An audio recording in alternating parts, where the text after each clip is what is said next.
Nithyanandam Paramashivoham Kevalam Jnanamurtim Dvandvatitam Gagana Sadrisham Tattvamasya Ekam Nityam Vimalamachalam Sarvadhi Sakshibhutam Bhavatitam Trigunarahitam Sadgurum Tam Namami. Nithyanandam, we welcome all of you to another exciting day on this intense transformative journey of Paramashivoham level 2.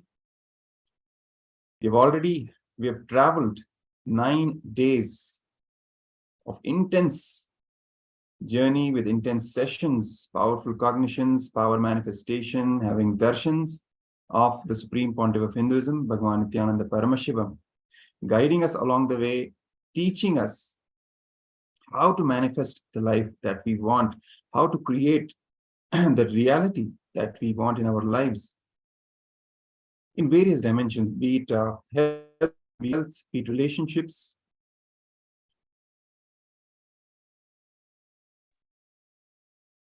how to achieve success, how to be grounded in our very existence at the level of our being, and from that completion, how to live a fulfilling life, how to expand in various dimensions. What is completion? What is root pattern? How to complete with that root pattern and literally create a new life for ourselves. In fact, Swamiji says, only when we complete with our root pattern and other patterns, real life actually begins. So in this journey of carving our future on the foundation of completion, today we are bringing to you another important, very significant dimension which affects our life, and that is health, body, physical wellness. All of us want to manifest a healthy life, a healthy body, in fact, a healthy body and mind both. Health and wellness is something which is fundamental to all our desires, what we want in life. Even if we have some other desires that we want to manifest in life, health is the first thing, the foundation, which will even let us enjoy other things that we wish for, that we wish to achieve.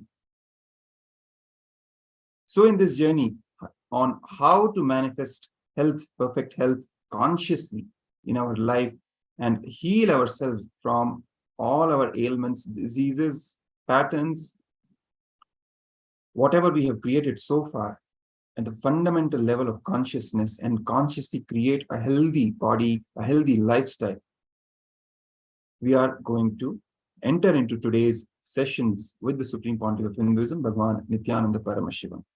So let's start with the first session by invoking the presence of our beloved Guru, the Supreme Pontiff of Hinduism, Bhagavan Nithyananda Paramashivam, keeping our hands folded in the Atmanjali Mudra, carrying the space of reverence, devotion, and surrender to our Master, our beloved Guru, our beloved Bhagavan, the Supreme Pontiff of Hinduism, Bhagavan Nithyananda Paramashivam, and let's chant the Sadguru Vandanam. Nithyanandam Paramashivoham Kevalam Jnanamurtim Dvandvatitam Gagana Sadrisham Tattvamasya Ekam Nityam Vimalamachalam Sarvadhi Sakshibhutam Bhavatitam Trigunarahitam Sadgurum Tam Namami.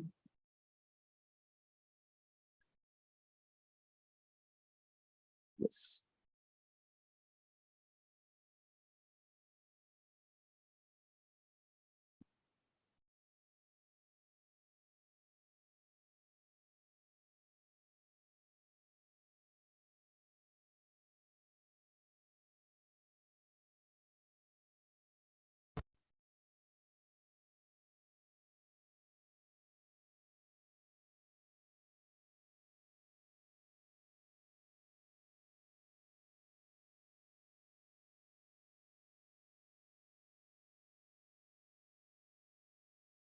We offer our our gratitude to begin with to the first Hindu nation of Kailasa, the United States of Kailasa, the only enlightened civilization.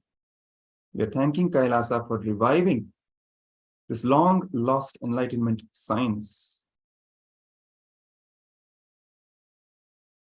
And the Supreme Pontiff of Hinduism, who is the reviver of this ancient enlightenment science of Sanatana Hindu Dharma on planet Earth. From Kailasa's National Security Agency, some of the mandatory security measures which need to be adhered to, especially if you are joining us via Zoom rooms.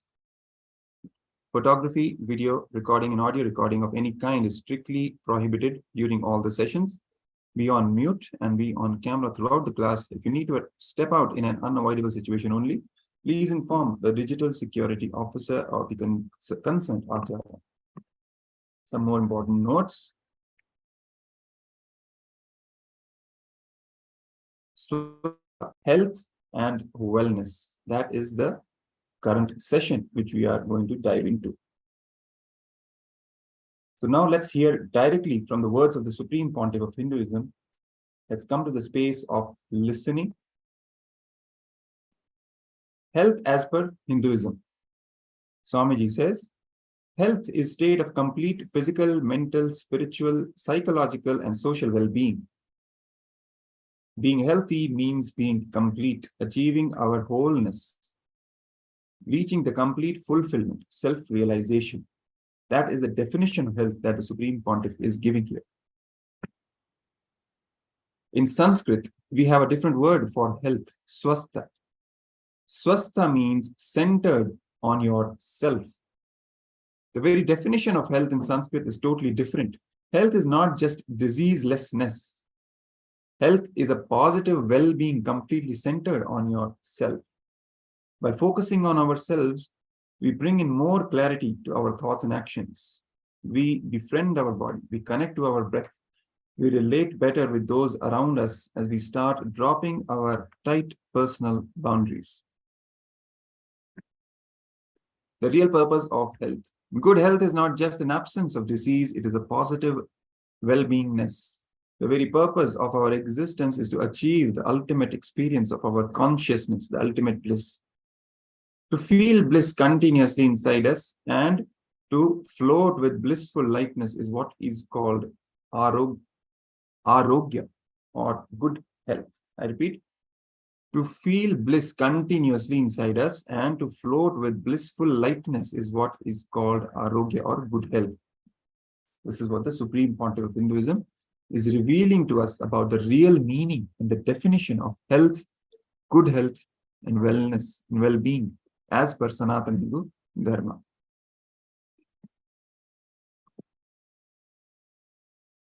What modern medicine missed?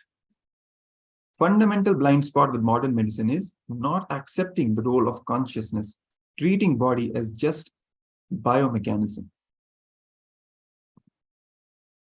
Our body is pure intelligence. It is not just a biomechanism.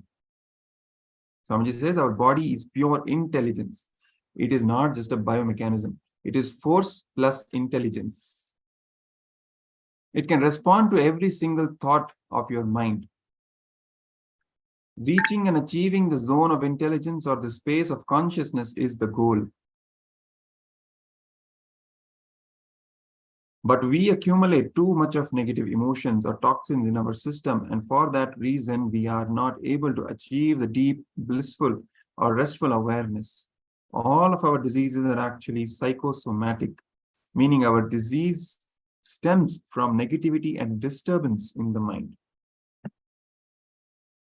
They originate from the mind and are then expressed in the body. The root is the mind, not the body. In reality, mind and body are two aspects of the same phenomenon. Mind and body are not two different things. That is why the body is a psychosomatic phenomenon. Mind is the subtlest part of the body, and the body is the grossest part of the mind. Both the body and mind affect each other. We can create the body we want. It is possible.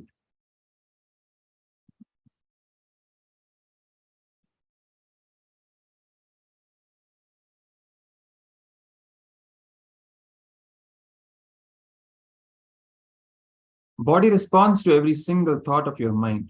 It is created, maintained, and destroyed according to your thoughts.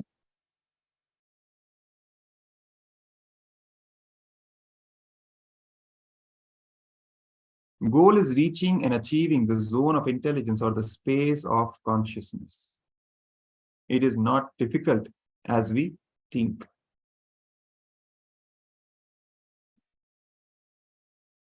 Pratyaksha Pramana of what Swamiji is sharing with us, revealing to us is, there's a clear connection between the way your body thinks and the way your body feels. Just like you can use your body to reduce your psychological distress, you can also use your mind to improve your body. Simply changing the way you think and taking charge of what occupies, cure everything. A healthy mindset is a key component to a healthy body.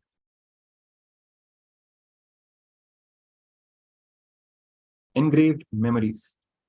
Body can hold energy, it can hold thoughts, memories.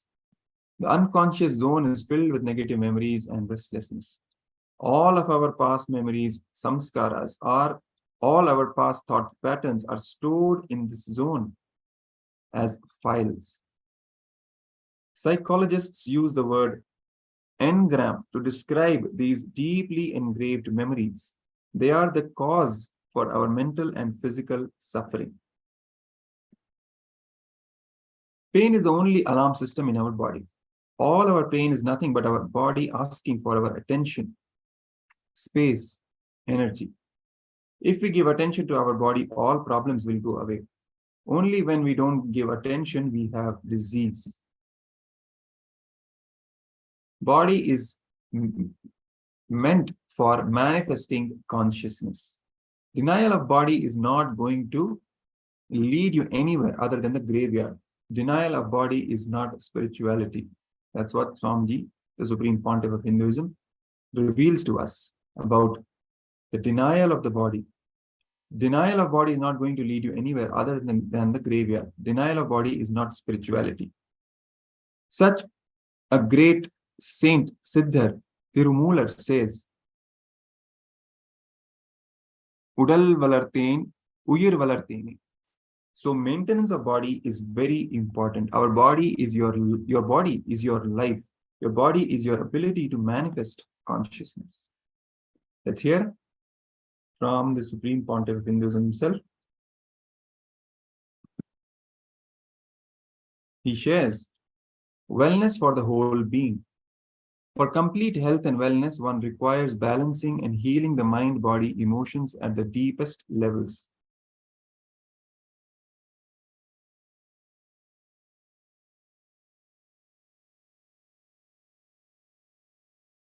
Detoxification, deprogramming, deconditioning.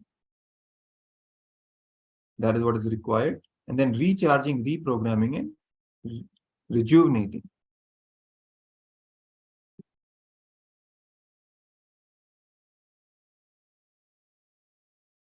Only 1/6 of the above is attended by existing systems. Ideally, if a person does all the above, then he can be considered a complete doctor. The Supreme Pontiff is sharing what is needed for us to manifest complete wellness for the whole being.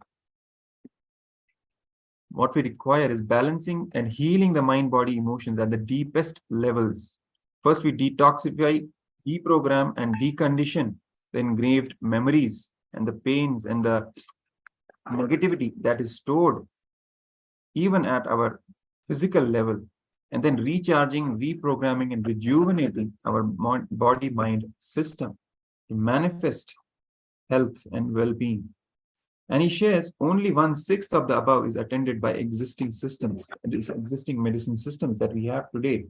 Only 1/6 is being attended to. And if a person does all of the above, if he is able to do all the above that is required, he can be considered a complete doctor. Master, that is Guru, supports healing of the whole being. Detoxification. Now, all these 6 that we talked about, which are the requirements for a perfect health and well-being, Master supports all of this and the healing at the very being level of the whole being. How he does detoxification? He does removing toxins and the restoring chemical balance of the body, deprogramming, removing the wrong mental programs of the mind, deconditioning, removal of social conditioning, conditions, inhibitions of your being, recharging, energizing the exhausted mind body, reprogramming, creating a new mind, rejuvenation, gives back your life, transforms your consciousness, and leads to the ultimate.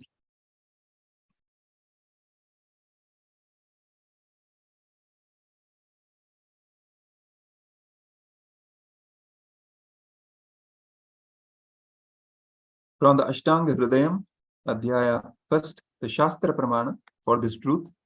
The Rig Veda refers to cosmology known as Sankhya, which is at the base of both Ayurveda and Yoga, contains verses on the nature of health and disease, pathogenesis, and principles of treatment. Verbalization and visualization cleaning, verbalization and visualization cleaning, the meditation technique that the Supreme Point of Hinduism shares with us. This technique has two parts. Totally, it would take us around 13 minutes, and this technique gives an experience of deep relaxation. The first part of this meditation, it goes for 3 minutes, is close your eyes and sit with your head, neck, and back in a straight line. Chant the humkara, hum sound intensely into your center. Send the sound inside. The energy of this sound will work on your body and energize it. It will infuse energy into you. Second part is for 2 minutes. Roll your eyes either clockwise or anti-clockwise. Do not allow any inner visualization. Roll your eyes intensely. This itself will stop all the inner visualization. Third step, relax for a few minutes.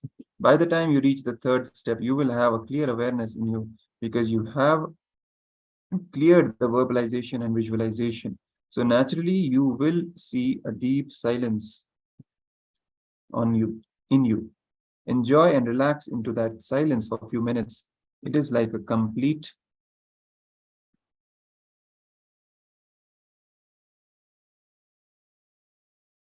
cleansing program. So this meditation you can do whenever you have time. You can sit and practice this powerful meditation which Swamiji is revealing to us for cleansing our verbalization, internal verbalization and visualization.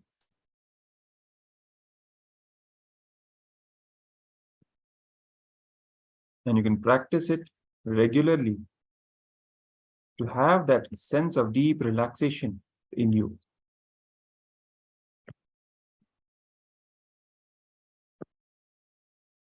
Now is the time for a short Vakyartha Sadas. It basically means internalizing whatever truths we have learned so far and sharing them, internalizing within us and also sharing it with others, discussing them so that they reach more and more at a deeper level in our being. And you can share these truths with on the social media. Health is not just diseaselessness. Your body is intelligent. You can share this truth and the clicks related to this truth on the social media and enrich as many people as you can and invite them also to have the experience of Paramashivoham and transform their lives and have that deep healing, physical, mental, psychological, at all the levels. And share this using the mandatory hashtags Paramashivoham, hashtag KAILASA, and hashtag Nithyananda. Whenever you share these truths and your clicks on social media with all the people.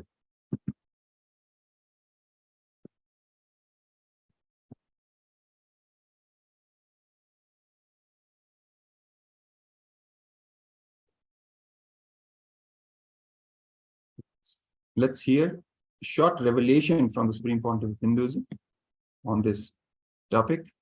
Heal your mental scars.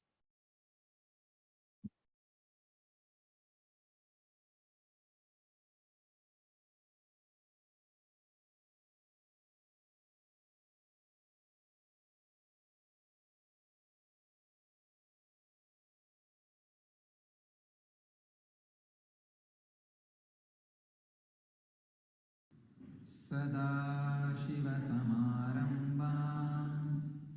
शङ्कराचार्यमध्यमाम्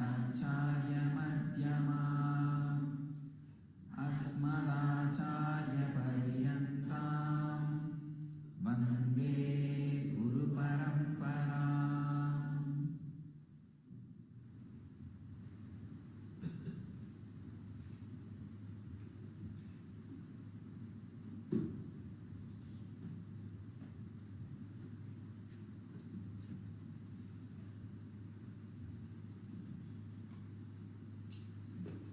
Today's subject is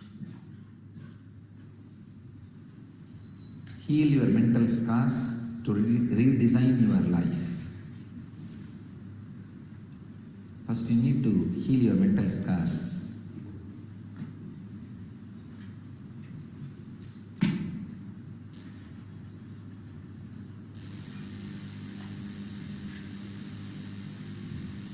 Some of us carry even physical scars due to the mental scars happened in the previous birth. Please understand.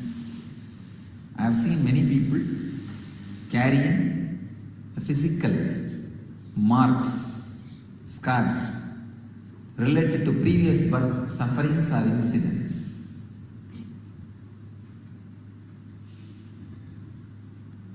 I have some Shastra Pramana from ancient rishis and modern day rishis, scientists. Here is a scientist, Joseph Chilton, says, samskaras or engrams are fixed predispositions carried in our subtle body that warp the neutral flow of energy and deliver pseudo-information to the brain, resulting in disturbance in natural processing of information the brain is designed to provide us. Oh God.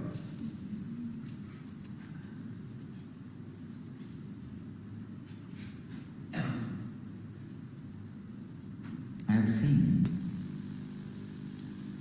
even my loving word, sometimes people take it so hurtingly. Even firing words, people take it very lovingly. Just because of their samskara in which they are caught. The most dangerous thing in the planet Earth is to relate with a person who has samskaras. Means talking is most dangerous thing in the world. I tell you really. Talking is most dangerous thing in the world. When people suffer with samskaras, anything they see is disturbed, like the sound. See, the sound is a samskara. Anything you hear will be disturbed.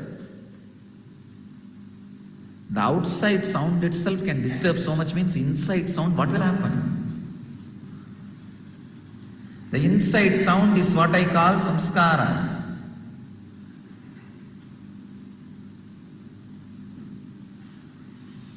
It delivers pseudo-information.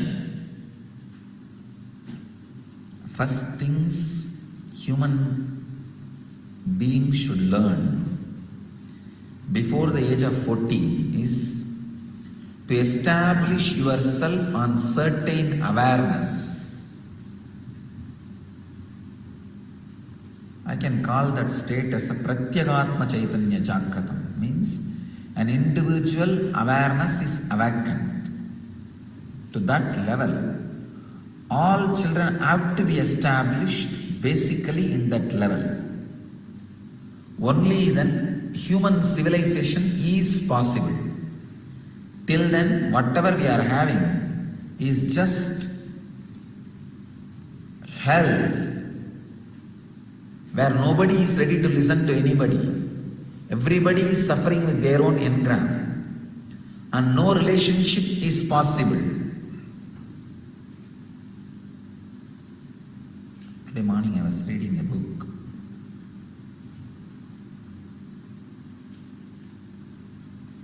same soul, many bodies. There's a doctor who wrote few books on this past life regression. Many lives, many masters. He wrote many books on past life regression. Today morning I was browsing through these two books. It was revealing how we are loaded with samskaras, engrams, and how every moment our perception brings suffering to us. Once I asked a brahmachari, what do you want? He told me that I should be established in samadhi state, always. The moment he said, I just looked into him deeply. His being did not even want to see me, he just put his head down and ran away. Because the being do not even know the meaning of the word which it is uttering. Being established in samadhi means completely engram free. But if I take out even 100 engram out of that person, the being will feel empty. No, I think too much is losing. I'm losing too much. This engraved memory is such a danger. It can go on and on and on, projecting your life as a hell. It can go on making you retain that heaviness in your heart. Whatever you may be doing, whatever may be happening, but it can retain that heaviness. The engraved memory, the engrams, can constantly divert you from the seeking. Understand, this frustration is nothing but laziness. There is no such thing as frustration. Understand? When this question really haunts you, sync with that question. It will only create more and more inspiration in you. Because I have seen, whenever I used to look in, who am I? What am I? What is happening around me? I think yesterday I told you an incident in Yoga Sutra, Patanjali Yoga Sutra. There was a snake in the polytechnic I was studying. I was walking from my college to the hostel. On the way there was mechanical workshop one side and the ladies' hostel other side. From the ladies' hostel, 2-3 people were shouting, snake, snake. And I was on the main road. Few workers ran to kill that snake. But that snake got into the snake hole. It escaped. I had one technique of creating a particular sound. So animals will listen to that sound and do what you say. It won't work on human beings, it will work only on animals. So I had this science from this Narayana Swami Tata, adapting the science of mantras. And I just tried. And I saw that snake become unconscious and started moving towards me. When it came near me, just 10 feet, I saw, because that snake was unconscious and is being dragged towards me. On the way, it got injured, wounded by many thorns. So much bleeding. The moment I saw that something happened to me, that something broke in me, the deep compassion and love of God. This fellow did not kill anybody and he did not hurt anybody. Why did I cause so much suffering to him? On the way, just I got in and sat down in the road itself. I still remember very clearly. The snake was just 10 feet from me. And I stopped creating that sound. The snake came out of that unconsciousness Now if he wants, he can bite me and kill me. I decided, whatever suffering I caused, whatever happens, let it happen. I am going to surrender. Then I saw that guy, he just lifted his head and looked at me, poisonous snake. And he just licked his wounds. I could see very clearly, immediately it got healed. I am still wondering whether the snake is something extraordinary or some higher level being. Still I have no clue. He licked his wounds. It just immediately got healed. And again he looked up, looked at me, put his head down and went back. Did not bother about me. This was churning me for such a long time. That Brahmanatva in me means that not letting go the true seeking. That Brahmanatva in me could not tolerate this whole incident. I could not forget. And it was just churning me. Oh God, what did I do? Why did this happen? What is the truth of this whole thing? And it was so strong. Actually, end of that, when that started disappearing, I only got established in deep compassion. Then I went back to that Swami, that Narayana Swami, and asked him, what is this? What have you done to me? What did I do? Why did you teach me this and why did I use this? And it brought me so much of hurt, wound. And he told me, what the mantra need to do, it has done to you. He said very beautifully, extraordinary powers are given to you to show that even ordinary is not worth living. See, if you can suddenly break this chitsabha, like a small bamboo, and fold it and put it in your consciousness, this is an extraordinary power. Just like how anything made out of wax, you can just melt it. Like that, this whole chitsabha can be melted and put in the consciousness just by sound vibration. If I can do this power proves even the ordinariness is not worth reality. It's not the solid reality. See, whenever you can break the ordinary rules, it is extraordinary. The ability to break the ordinary rules and make yourself extraordinary is not supposed to bring extra ego. It is supposed to tell you the ordinariness itself is worthless. That is why you are able to break it. So he said, that is what exactly the lesson you need to learn. You learned it. Forget about it. That's all. After that, neither I was able to create that sound, nor that mantra worked with me. Neither I could do, nor I tried. It did not work. I forgot about the whole thing. But the lesson was learned. Understand? Because there was no engram, any click became energy. If you feel you are searching that who am I, and finally you felt frustration, understand? You are stuck with the laziness. So you need to break the laziness. You cannot have frustration. If you have frustration, understand? The laziness is stopping your seeking. Because in my case, no seeking has led me to frustration. It only led me to more and more energy.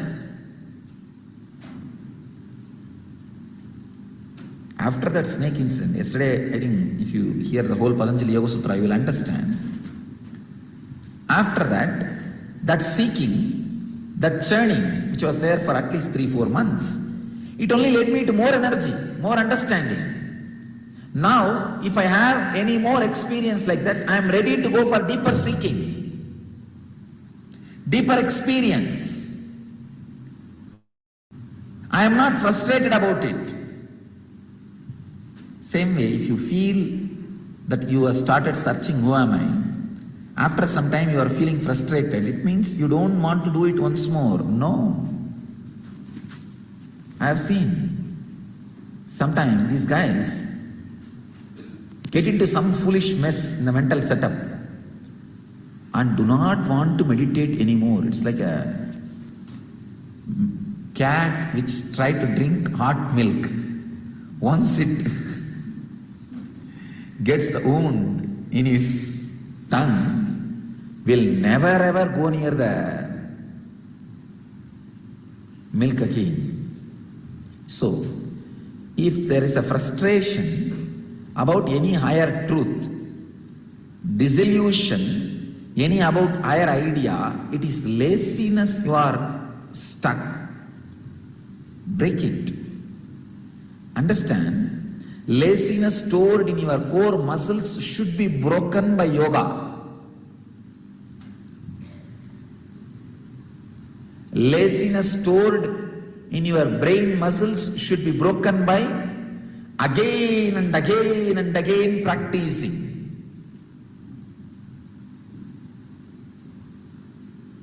Again and again and again. No way. Don't leave. Practice. Sadhana, sadhana, sadhana. Because in the journey of sadhana, even if you die, whatever is achieved will come with you. That's what in the young age I used to be told. And I used to believe the only thing which can come with you is the time you spend in seeking and finding the truth. Accumulating which cannot be taken away from you. Acquiring which cannot be taken away from you.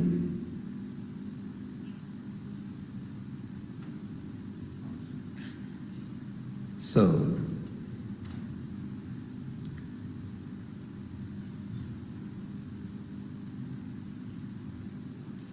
the engrams are fixed predispositions carried in our subtle body that warp the neutral flow of energy and deliver pseudo information to the brain.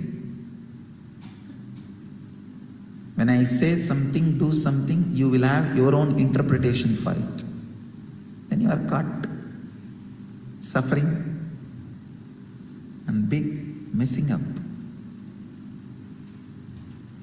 resulting in disturbance. In the neutral processing of information, the brain is designed to provide us, I can say, samskaras are responsible for all brain-related disorders.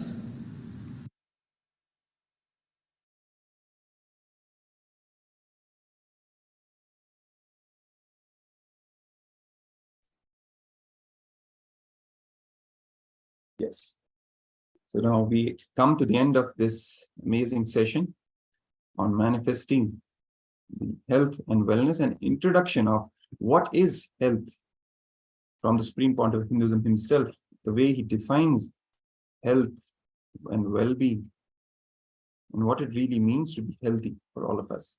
So we now move to the completion of the session by chanting the Purna Mantra, and then we will start with the next session. Om Purnamadav Purnamidam Purnat Purnamudachyate Purnasya Purnamadaya Purnamevavashishyate. Om Shanti Shanti Shanti. Hari Om Tat Sat. Sarvam Bhagavat Sri Nithyananda Paramashivam Padukarpanamastu. Om Nithyanandam. Yes. So without further ado, let's now begin the next session, again by invoking the presence of our beloved Guru, the Supreme Fount of Hinduism, Bhagavan Nithyananda Paramashivam, by chanting the Sadguru Vandana. Nithyanandam Paramasukadam Kevalam Jnanamurtim Dvandvatitam gagana sadrisham tattvamasya ekam nityam vimalamachalam sarvadhi sakshibhutam bhavatitam trigunarahitam sadgurum tam namami.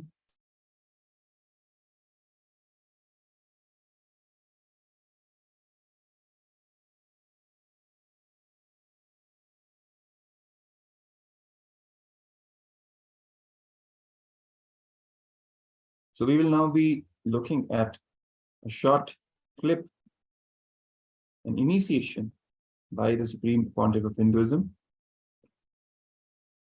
into the powerful conclusion that your biology thinks.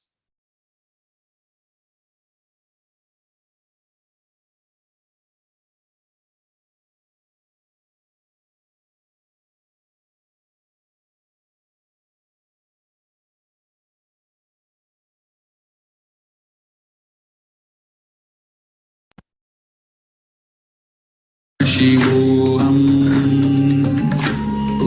Om Nithyananda Paramashivoham. Om Nithyananda Paramashivoham. Om.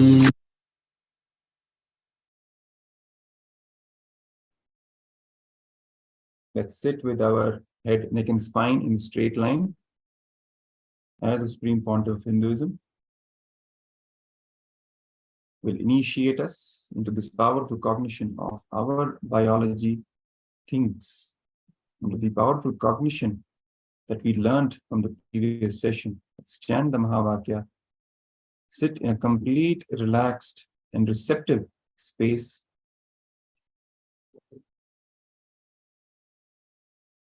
And begin the process. Nithyananda Paramashivoham. Om Nithyananda Paramashivoham. Om Nithyananda Paramashivoham.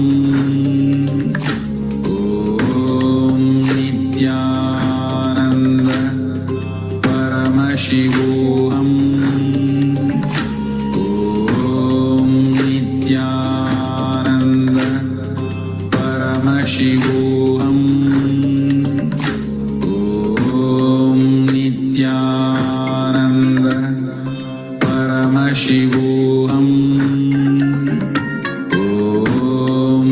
Nithyananda Paramashivoham. Om